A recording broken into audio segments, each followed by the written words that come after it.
एमएमसीसी YouTube channel में आपका बहुत बहुत स्वागत। पिछले क्लास में हमने आपको 80 नंबर क्वेश्चन तक दिखाया था और 81 से हमने कहा था कि त्रिभुज स्टार्ट है, इसलिए त्रिभुज के बारे में पहले देख लीजिए। क्षेत्रफल की दृष्टि से त्रिभुज का 3 पार्ट में, पहला समकोण, दूसरा समबाहु, तीसरा विषमबाहु। जहां समकोण के लिए हमने बना रखा है कि एक कोण समकोण, समकोण का मतलब एक कोण 90 डिग्री के। तब ए बी सी यहाँ भुजा दिखाए हैं, 90 डिग्री के सामने वाले को हम कर्ण कहते हैं, ये लंब और आधार। तो समकोण त्रिभुज के क्षेत्रफल होता है 1/2 आधार गुणा ऊंचाई। आपको जांच करना होगा कि अगर हमारा कोई त्रिभुज समकोण है कि नहीं, तो आप जांच सकते हैं ए स्क्वायर जोड़ बी स्क्वायर बराबर सी स्क्वायर, यानी लंब स्क्वायर जोड़ आधार स्क्वायर बराबर कर्ण स्क्वायर होता है। तो समझ जाना है वो त्रिभुज हमारा समकोण होता है और उसी में हमारा ये क्षेत्रफल का सूत्र लगेगा। दूसरा हमने लिखा है समबाहु त्रिभुज। समबाहु त्रिभुज उसे कहते हैं जिसकी तीनों भुजाएं आपस में बराबर। जब तीनों भुजा आपस में बराबर होती है तो इनके कोण भी आपस में बराबर, तब इसके क्षेत्रफल बराबर होता है √3/4 भुजा स्क्वायर। देखिए हमने ए का स्क्वायर किया है, यहां से अगर हम मार्का खींच दिए वो हमारा ऊंचाई हो गया और समबाहु त्रिभुज की ऊंचाई बराबर सूत्र होता है √3/2 गुणा ए।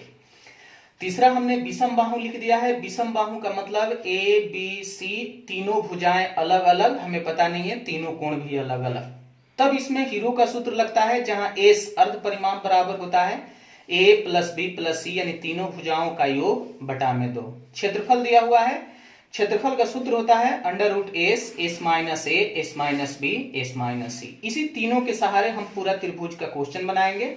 आप ध्यान पूर्वक देख लीजिए, अगर जल्दी जल्दी में दिखाई नहीं दिया हो वीडियो रोक रोक के सूत्र लिख लीजिए, आगे हम आपको क्वेश्चन दिखाते हैं। 81 नंबर क्वेश्चन।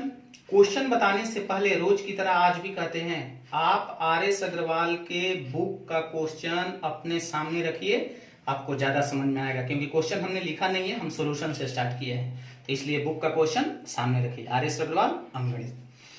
देखिए 81 नंबर क्वेश्चन दिया हुआ एक समकोण समद्विबाहु त्रिभुज का कर्ण 5 सेंटीमीटर, समकोण भी है समद्विबाहु भी। देखिए समकोण बना दिए, दो भुजा बराबर, सामने वाले को कर्ण कहते हैं और कर्ण दिया है 5 सेंटीमीटर। तो जब समकोण होता है तो लंब स्क्वायर जोड़ आधार स्क्वायर बराबर कर्ण स्क्वायर, जहां दोनों समान है तो 2a स्क्वायर, जबकि कर्ण दिया है 5 का स्क्वायर तो a स्क्वायर बराबर 25/2, 2 चल जाएगा बटा में। अब आपसे समकोण त्रिभुज का क्षेत्रफल पूछा है 1/2 आधार गुणा ऊंचाई होता है। आप 1/2 आधार का मान देखिए a और ऊंचाई भी हमने a माना है, तो ये हमारा a स्क्वायर बन जाएगा, जबकि a स्क्वायर का मान 25/2 आप यहाँ पर रख लीजिए। 1/2 ये a स्क्वायर का मान 25/2 रखेंगे तो बन जाएगा 25/4। अगर पूर्णांक में आंसर दिया होगा तो पूर्णांक में, अगर यहाँ तो दशमलव में दिया है इसलिए आंसर हो जाएगा 6.25 सेंटीमीटर। 82 दिया हुआ है 6 सेंटीमीटर भुजा वाले एक समबाहु त्रिभुज के कोने को काटकर समषष्ठभुज बनाया गया है। तो समषष्ठभुज का क्षेत्रफल देखिए हमने फिगर बना रखा है, भुजा 6 6 6 और इसी को कट काट करके समषष्ठभुज बनाए हैं। तो देखिए 6 को 3 पार्ट में बांट दिए, 2 2 2, तो समषष्ठभुज की सभी भुजाएं हो जाएगी 2 2 2 की। तो हमने एक ही बार सूत्र लिखा है, समषष्ठभुज का क्षेत्रफल होता है 6 गुणा √3/4 भुजा स्क्वायर। जैसे आप जानते हैं कि समबाहु त्रिभुज का होता है √3/4 भुजा स्क्वायर, बस समषष्ठभुज है तो 6 से गुणा कर देना है। अब 6 √3/4 और समषष्ठभुज के भुजा देखना है, यानी छोटा वाला 2, ऐसा नहीं कि 6 रख दीजिएगा तो गलती हो जाएगा। छोटा वाला समषष्ठभुज का भुजा 2 है और 2 का स्क्वायर होता है 4, 4 4 यहां से खत्म और क्षेत्रफल आ जाएगा 6√3। आंसर नंबर 83 दिया है एक समकोण त्रिभुज की परिमिति 60 सेंटीमीटर। देखिए समकोण त्रिभुज हमने बना रखा है और भुजा ABC दिखाए हैं। परिमिति परिमाप का मतलब होता है सभी भुजाओं का योग। हमने पीछे सूत्र में नहीं लिखा था क्योंकि कोई भी त्रिभुज हो उसका परिमाप होता है सभी भुजाओं का योग। देखिए ABC बराबर हमने 60 दिखाया है, जबकि कर्ण दिया हुआ है यानी C का मान 26 दिया हुआ है। तो देखिए 26 लिखे हैं तो a प्लस b बराबर 34, हमने इसको छोड़ दिया। फिर हम जानते हैं लंब स्क्वायर जोड़ आधार स्क्वायर बराबर कर्ण स्क्वायर, कर्ण 26 दिया है तो a स्क्वायर b स्क्वायर बराबर 576 हो गया। तो समकोण त्रिभुज का क्षेत्रफल तो होता है 1/2 आधार गुणा ऊंचाई, यानी a b का मान निकालना होगा। तो या तो हमने आपको क्लास में बताया था कि आप सूत्र लगा लीजिए, या यहां से देख लीजिए कि 34 को किस में तोड़े कि जोड़ने पर 34 हो जाए तथा वर्गों का योग हमारा आ जाए 576। तो देखिए 34, 24 और 10 में तोड़ सकते हैं, 24 और 10, क्योंकि 24 का स्क्वायर होता है 676, यहाँ पर होगा 24 का स्क्वायर 576 और 10 का स्क्वायर 100 हो जाएगा 676, और 24 और 10 अगर हम यहाँ पर जोड़ दें तो हमारा बन जाएगा 34। अब सूत्र में रख लीजिए, a का मान 24, b का मान 10, 2 से कट जाएगा 12 बार में, और क्षेत्रफल आ जाएगा 120 सेंटीमीटर। 84 दिया है, त्रिभुज की भुजाएं 3 सेंटीमीटर, 4 सेंटीमीटर, 5 सेंटीमीटर। देखिए हमने दिखा दिया 3, 4, 5। 5 ही हम इसको इसलिए दिखाए क्योंकि कर्ण बड़ा होता है। तो 3, 4, 5 तो हमने यहाँ पर समकोण दिखा दिया है, क्योंकि पीछे क्वेश्चन में हमने आपको बताया था कि आपको जांच करना है कि समकोण है कि नहीं। तो लंब स्क्वायर जो आधार स्क्वायर बराबर कर्ण स्क्वायर, तो करके देखिए आ जाएगा 3 के स्क्वायर, 4 के स्क्वायर 16, 9, 25, जो 5 का स्क्वायर होता है। जब समकोण बन गया तो आप सीधा सूत्र लगाइए, समकोण त्रिभुज का क्षेत्रफल होता है 1/2 आधार गुणा ऊंचाई, तो 3 गुणा 4 कर देंगे, 2 से ये 2 बार में, और बन गया 6 सेंटीमीटर स्क्वायर। 86 हमने 85 नंबर क्वेश्चन इसलिए छोड़ दिया क्योंकि 84, 85 सेम था, सिर्फ 85 में क्षेत्रफल निकाल के 9 रुपए से गुणा कर देना है। अब 86 नंबर क्वेश्चन देखिए, एक समबाहु त्रिभुज की प्रत्येक भुजा 8 सेंटीमीटर दिया हुआ है, तो इसका क्षेत्रफल। तो अभी हमने लिखा था कि समबाहु त्रिभुज का क्षेत्रफल होता है √3/4 भुजा स्क्वायर। भुजा का मान 8 दिया हुआ है, तो 8 गुणा 8 कर दीजिए, 4 से ये 2 बार में, और आंसर आ जाएगा 16√3। 89, 88 हमने छोड़ दिया क्योंकि सिर्फ ऊंचाई का सूत्र लगाना था। हम वैसे ही क्वेश्चन बताते हैं जो अक्सर हमारे से पूछा जाता है, जो आसान है, जो सूत्र पर है, वो तो आप बना लेंगे, इसलिए हमने छोड़ दिया। 89 क्वेश्चन दिया है, एक समबाहु त्रिभुज की प्रत्येक भुजा 2 सेंटीमीटर की वृद्धि करने पर, देखिए समबाहु त्रिभुज की भुजा ये मान लिए और 2 सेंटीमीटर की यहाँ वृद्धि, तो क्षेत्रफल 2√3 सेंटीमीटर अधिक हो जाता है। तो पहले वृद्धि वाला भुजा से समबाहु त्रिभुज का क्षेत्रफल लगाए √3/4 भुजा स्क्वायर। यहाँ भुजा का मान है a + √2, तो a + 2 का स्क्वायर, यहाँ √3/4 भुजा स्क्वायर। तो आप कॉमन कर लीजिए √3/4, तो यहां बन जाएगा a square b square, 2ab करेंगे तो 4 ही हो जाएगा, माइनस a स्क्वायर बराबर 2√3। आप √3 से √3 कटा दीजिए, a स्क्वायर से a स्क्वायर खत्म हो जाएगा, 4 दूना 8, और यहाँ पर बचेगा 4a, और 4 को उधर भेज देते हैं। ध्यान से देखिए, 4 दूना 8, और ये वाला 4 जाके माइनस हो जाएगा, तो 4a बराबर 4, तो भुजा का मान आ गया 1। और वही आपसे पूछा गया है कि भुजा बताइए कितना, तो आ गया 1 क्वेश्चन दिया है, एक समबाहु त्रिभुज की ऊंचाई √6 सेंटीमीटर है, तो समबाहु त्रिभुज का क्षेत्रफल। आप ऊंचाई का सूत्र लगाइए, √3/2 गुणा भुजा, √3/2 गुणा भुजा बराबर √6। √3 से एक ही बार कटा देते हैं, √2 बार में, तो भुजा का मान आ जाएगा 2√2। अब आपसे क्षेत्रफल पूछा गया है, तो क्षेत्रफल का सूत्र होता है √3/4 भुजा स्क्वायर। तो ध्यान से देखिए, 2√2 का स्क्वायर करेंगे तो 2 दूना 4, और √2 का स्क्वायर होगा तो 2। तो यहां से हमारा 4, 4 खत्म, और समबाहु त्रिभुज का क्षेत्रफल बनेगा 2√3 वर्ग सेंटीमीटर। 92 नंबर क्वेश्चन दिया, एक समबाहु त्रिभुज की प्रत्येक भुजा 24 सेंटीमीटर, इसके अंतःवृत्त का क्षेत्रफल। समबाहु त्रिभुज के अंतःवृत्त, देखिए अंदर में एक हमने वृत्त बना दिया, जहां पर हमने ये दिखाया है कि समबाहु त्रिभुज की जो माध्यिका होती है वो केंद्र से 2:1 के अनुपात में। तो अगर इसका अंतःवृत्त का त्रिज्या का है तो त्रिज्या 1 यूनिट होता है, लेकिन यहीं पर अगर बाह्य वृत्त दिया होता तो उसका त्रिज्या बन जाता है 2 यूनिट। खैर बाह्य वृत्त दिया नहीं है, इसलिए इससे कोई मतलब नहीं हमें अंतःवृत्त से। तो पहले हमें ऊंचाई निकालना होगा, यानी पहले 3 यूनिट का वैल्यू निकालना होगा, क्योंकि यहां से लेके यहां तक ऊंचाई, और वही 2:1 के अनुपात में होता है। तो समबाहु त्रिभुज के ऊंचाई बराबर सूत्र होता है √3/2 गुणा भुजा, और भुजा का मान दिया हुआ है 24, इसलिए 2 से 12 बार में ऊंचाई बन गया 12√3। लेकिन यहां से यहां तक यूनिट में देखा जाए तो 1 और 2, 3 यूनिट का वैल्यू हो जाएगा 12√3, तो 1 यूनिट का वैल्यू बन जाएगा 4√3, और जो 1 यूनिट का वैल्यू निकलेगा वही हमारा अंतःवृत्त का त्रिज्या कहलाएगा, यानी r का मान निकल गया 4√3। तब आपको अंतःवृत्त का क्षेत्रफल निकालना है, तो अंतःवृत्त का क्षेत्रफल होता है πr², और r का मान है 4√3। 4 का स्क्वायर करेंगे 16, और √3 का स्क्वायर करेंगे 3, तो आपका क्षेत्रफल बन जाएगा 48 पाई हमारा।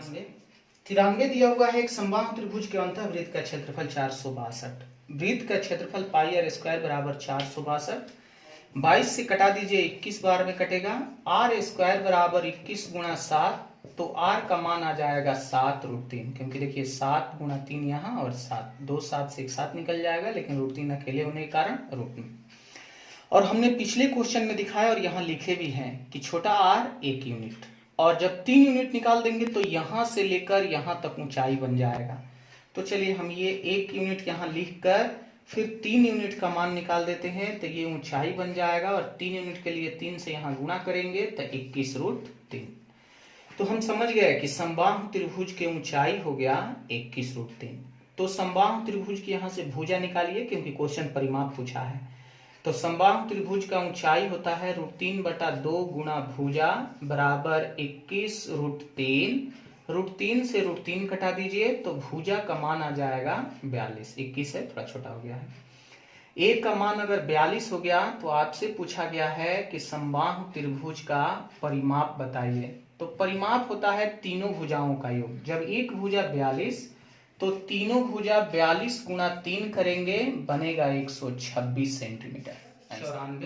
94 दिया हुआ है एक वर्ग तथा समबाहु त्रिभुज के परिमाप बराबर। देखिए वर्ग का परिमाप 4 गुणा भुजा, समबाहु त्रिभुज का 3 गुणा भुजा, यहाँ पर हमने ए लिख दिया है। जबकि वर्ग का विकर्ण यानी √2 गुणा भुजा बराबर 12, √2 दिया हुआ है, तो हमने √2 से √2 कटा दिया, भुजा का मान मिल गया 12, और उसी भुजा का मान हम लिख देंगे यहाँ पर 12। 3 गुणा ए, तो 3 से कट गया 4 बार में, और देखिए समबाहु त्रिभुज के भुजा बराबर आ गया 16। अब आपसे क्वेश्चन पूछा है कि समबाहु त्रिभुज का क्षेत्रफल, तो देखिए एक ही बार हम लिखते हैं √3/4, समबाहु त्रिभुज के क्षेत्रफल √3/4 भुजा स्क्वायर, 16 गुणा 16 करेंगे, 4 से ये 4 बार में, और क्षेत्रफल बनेगा 64 √3 वर्ग सेंटीमीटर। नंबर क्वेश्चन दिया है एक समद्विबाहु त्रिभुज का, समद्विबाहु त्रिभुज के भुजाओं का परिमाप दिया हुआ है 14, तो हमने लिख दिया है तीनों भुजाओं का योग 14। जहां दो भुजा 5 और 4, पहला 5 और तीसरा 4 दिया हुआ है, तो हमें यहाँ दूसरा अपने से बैठाना है। हमने देख लिया 14, अगर हम यहाँ 4 बैठाएंगे, 4 4 8 5 13, 14 को विभक्त नहीं करेगा, इसलिए मजबूरी में यहाँ हम 5 बैठाएंगे। अनुपात हमारा बन जाएगा 5 5 4, जहां 5 5 10 4 14 यूनिट का वैल्यू 14 देंगे तो 1 का जाएगा, और 5 का 5, यहाँ भी 5 और यहाँ 4। अब इस त्रिभुज का क्षेत्रफल आपको निकालना है। ये त्रिभुज तो हमारा समकोण होगा नहीं, जब समकोण नहीं होगा तो विषम बाहु हो गया, अलग अलग भुजा, तो आपको हीरो का सूत्र लगाना है। और हीरो के सूत्र के लिए सबसे पहले ए का मान निकालना होगा और एस का, और एस का मान होता है a + b + c बटा में 2। तो 5 5 10 4 14 बटा में 2, सूत्र पीछे देख लीजिएगा, शुरू में ही हमने दिखाया था। एस का मान 7 हो गया, तो अब हीरो के सूत्र से क्षेत्रफल होता है √s, तो एस के स्थान पे हमने 7 रख दिया। एस माइनस ए, तो हमने 2 रख दिया। एस माइनस बी, तो फिर हमने 2 रख दिया। एस माइनस सी, सी का 4, तो यहाँ हम 3 रख देते हैं। तो हमने देखा 2 बार 2 है तो एक 2 निकल गया, और 7 या 21 रूट में ही रहेगा। तो समबाहु त्रिभुज के क्षेत्रफल हीरो के सूत्र से हो जाएगा, हीरो के त्रिभुज के क्षेत्रफल बराबर 2√2। 95 नंबर क्वेश्चन दिया है किसी त्रिभुज के परिमाप 14 सेंटीमीटर। परिमाप होता है तीनों भुजाओं का योग बराबर 14। जहां पहली और तीसरी का अनुपात 5:4 दिया हुआ था, तो दूसरी को हमने 5 मान लिया। अब आपका क्वेश्चन हो सकता है कि आप यहाँ 5 क्यों माने, दोनों भुजा बराबर करने के लिए हम यहाँ 4 भी दे सकते हैं, लेकिन 4 देंगे तो 4 4 8 5 13, जो 14 को विभक्त नहीं करेगा, इसलिए 5 देंगे। 5 5 10 4 14, 14 से 14 खत्म हो जाएगा, और पहली भुजा 5, दूसरी 5 और तीसरी 4 हो जाएगी। तो इस त्रिभुज का क्षेत्रफल अगर पूछा है तो हम जान गए, ना तो ये समकोण है ना समबाहु, तो विषम बाहु हो जाएगा, जहां हीरो के सूत्र लगेगा, और हीरो के सूत्र के लिए एस का मान a + b + c हो जाएगा 14 बटा में 2, जहां एस का मान 7 मिलेगा। और वही त्रिभुज का क्षेत्रफल होता है √s, s माइनस ए, सूत्र हमने शुरू में दिखाया था, इसलिए यहां मान रखते हैं। एस का मान 7, एस माइनस ए करेंगे, 7 से 5 गया 2, फिर 7 से 5 घटेगा 2, फिर 7 से 4 घटेगा 3। हमने देख लिया 2 2 बार है तो एक 2 निकल गया, और 7 या 21 रूट में, और हमारा हीरो के सूत्र से त्रिभुज का क्षेत्रफल हो जाएगा 2√। नंबर क्वेश्चन दिया है एक समकोण त्रिभुज के क्षेत्रफल 30 वर्ग सेंटीमीटर। समकोण त्रिभुज का क्षेत्रफल 1/2 आधार गुणा ऊंचाई बराबर 30, जहां अगर हम आधार ऊंचाई को मान लेते हैं a और b बराबर यहाँ 30, तो कर्ण दिया हुआ है 13। तो देखिए कर्ण बराबर हमने दिखाया है a स्क्वायर b स्क्वायर बराबर कर्ण का स्क्वायर 13 का स्क्वायर। तो यहाँ ए बी बराबर आपका 60 हो गया, जहां a स्क्वायर b स्क्वायर बराबर 169। अब या तो हमने आपको बताया था कि आप a प्लस बी के होल स्क्वायर का सूत्र निकाल के ए बी का मान निकालिए, या देख लीजिए कि कितने से गुणा कराएं कि यहां पर 60 बन जाए और यहां उसके वर्गों का योग बन जाए 169। तो आप दे सकते हैं 12 गुणा 5 60 और 12 का स्क्वायर 144 और 25 होता है 169। जहां आप बड़ी भुजा कह सकते हैं 12 और छोटी भुजा 5। क्वेश्चन में आपसे छोटी भुजा कहा है, इसलिए आपका आंसर हो जाएगा। क्वेश्चन दिया है किसी समद्विबाहु त्रिभुज की दो भुजा। समद्विबाहु कहने का मतलब दो भुजा आपस में बराबर, और दो ही भुजा दिया है 7 सेंटीमीटर 15 सेंटीमीटर। तो तीसरा यहाँ पर या तो आपको 7 रखना होगा या 15, तभी दो भुजा बराबर होगी। तो देखिए हमने नोट में लिखा है कि किसी त्रिभुज के दो भुजाओं का योग तीसरी भुजा से हमेशा बड़ा होता है। अगर आप यहाँ पर 7 लिख देंगे तो 7 7 14 15 से छोटा हो जाएगा, और यहाँ तो क्वेश्चन कर रहा है कि बड़ा होना चाहिए। तो यहाँ हम 7 न लिख के हमें मजबूरन यहाँ लिखना होगा 15 सेंटीमीटर। अब कहीं से भी दो भुजा जोड़ के देख लीजिए, वो तीसरी भुजा से हमेशा बड़ा। तो इस त्रिभुज का परिमाप पूछा है। परिमाप होता है तीनों भुजाओं का योग, जोड़ लीजिए 15 15 30 7 37 सेंटीमीटर बन गया परिमाप। क्वेश्चन दिया है यदि किसी 12 सेंटीमीटर आधार वाले त्रिभुज का क्षेत्रफल हमने लिखा है 1/2 आधार गुणा ऊंचाई वर्ग के क्षेत्रफल के बराबर है, जिसके भुजा का मान 12 सेंटीमीटर। वर्ग का क्षेत्रफल होता है भुजा स्क्वायर। हमने मान रख दिया है 1/2, आधार का मान 12, ऊंचाई आपको निकालना है और वर्ग का भुजा दिया हुआ है 12, तो सूत्र हो गया 12 गुणा 12। देखिए यहाँ से 12 खत्म और ऊंचाई बराबर 2 जाके गुणा हो जाएगा और बन जाएगा त्रिभुज का ऊंचाई 24। 100 नंबर क्वेश्चन। 99 हमने इसलिए छोड़ दिया क्योंकि 98 जैसा था। 100 नंबर क्वेश्चन दिया हुआ एक वर्ग तथा समबाहु त्रिभुज एक ही आधार पर बनाए गए हैं। एक ही आधार कहने का मतलब इनके भी भुजा बराबर और इनके भी भुजा बराबर। देखिए सबको हमने ए दिखा दिया है। तो वर्ग तथा समबाहु त्रिभुज के क्षेत्रफल का अनुपात पूछा है। वर्ग का क्षेत्रफल होता है भुजा स्क्वायर, तो ए का स्क्वायर, जबकि समबाहु त्रिभुज का होता है √3/4 भुजा स्क्वायर। देखिए ए स्क्वायर खत्म, 4 आ जाएगा इधर और अनुपात बन जाएगा 4√3। 1 नंबर क्वेश्चन, जहां क्वेश्चन दिया है एक त्रिभुज के आधार की लंबाई 15 मीटर 12 मीटर। देखिए दो त्रिभुज का हमने क्षेत्रफल लिख दिया है 1/2 आधार गुणा ऊंचाई, इसका भी 1/2 आधार गुणा ऊंचाई।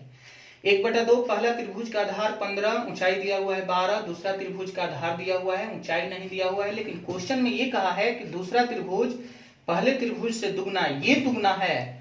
तो ये अगर दुगना है तो बराबर करने के लिए हम इसमें 2 से गुणा करेंगे, तो दोनों का वैल्यू बराबर। अब कटा दीजिए, 2 से 2 खत्म, 2 से ये कट गया 10 बार में, 5 से 3 बार में, 5 से 2 बार में, 2 से 6 बार में, और दूसरे त्रिभुज का ऊंचाई आ जाएगा 18 सेंटीमीटर। आज के क्लास में हम इतना ही रहने देते हैं, क्योंकि 101 के बाद हमारा चतुर्भुज स्टार्ट हो जाएगा। तब तक के लिए धन्यवाद।